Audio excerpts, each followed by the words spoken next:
10.1 समतल दर्पण पर परावर्तन द्वारा प्रतिबिंब रचना। कोई भी समतल चमकदार सतह समतल दर्पण की तरह कार्य करती है। समतल दर्पण में दरअसल एक सिल्वर धातु की पतली सी परत होती है, जिसे सुरक्षित रखने के लिए एक और पारदर्शी कांच व दूसरी ओर गहरा रंग पोता जाता है। सिल्वर धातु प्रकाश का बहुत अच्छा परावर्तक होता है। यह दर्पण में परावर्तक तल का कार्य करता है। आपने परावर्तन के नियम पढ़े हैं, जिसके अनुसार पहला, परावर्तन कोण सदैव आपतन कोण के बराबर होता है। दूसरा, आपतित किरण आपतन बिंदु पर अभिलंब तथा परावर्तित किरण सभी एक ही तल में होते हैं। आइए हम क्रियाकलापों द्वारा इन नियमों को समझेंगे। 10.1.1 परावर्तन के नियमों का अध्ययन। पहला, परावर्तन कोण आपतन कोण के बराबर होता है। आवश्यक उपकरण, प्लास्टिक या लकड़ी के खांचे में लगा ऊर्ध्वाधर समतल दर्पण, पीने, ड्राइंग बोर्ड, सफ़ेद कागज, बोर्ड पीने, थंब पिन, चांदा आदि। जब कोई प्रकाश किरण तल पर आपतित होती है तथा तल से टकराकर उसी माध्यम में लौट जाती है, तो इस घटना को प्रकाश का परावर्तन कहते हैं। किसी तल से प्रकाश का परावर्तन इन दो नियमों के अनुसार होता है।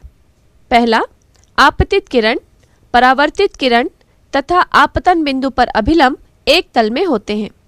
दूसरा, आपतन कोण तथा परावर्तन कोण बराबर होते हैं। विधि: पहला, ड्राइंग बोर्ड पर एक सफ़ेद कागज बोर्ड पिन की सहायता से लगा देते हैं।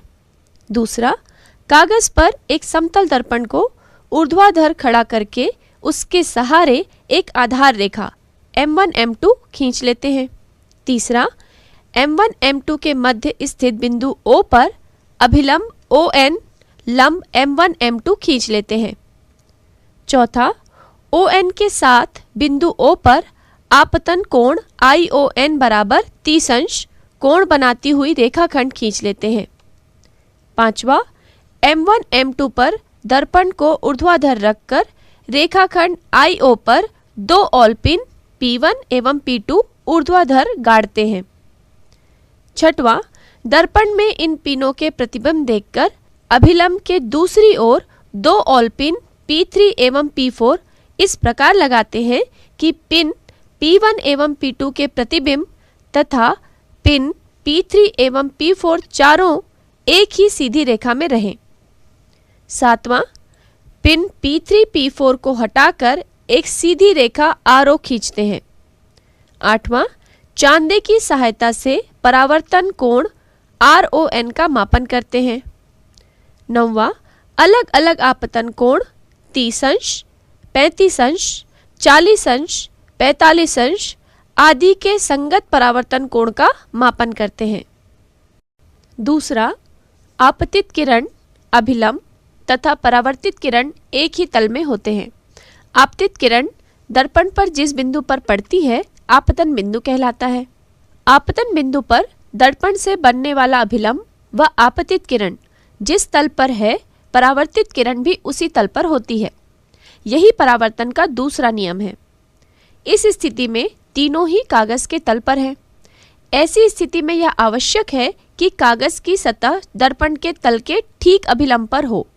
चित्र में दर्पण को सतह पर सीधा खड़ा रखा गया है। आपतित किरण लाल रंग व अभिलंब के तल को पीले रंग में दर्शाया है। परावर्तन के दूसरे नियम के अनुसार परावर्तन किरण, जिसे नीले रंग में दर्शाया गया है, भी इसी तल पर होगी।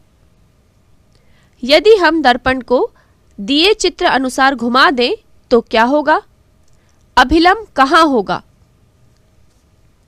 अभिलंब की दिशा को समझने के लिए किसी समतल दर्पण पर गोंद या मोम से एक माचिस की तीली को लंबवत चिपका लें। अब दर्पण को अलग अलग कोणों पर घुमाकर माचिस की दिशा यानी कि अभिलंब की दिशा को देखें।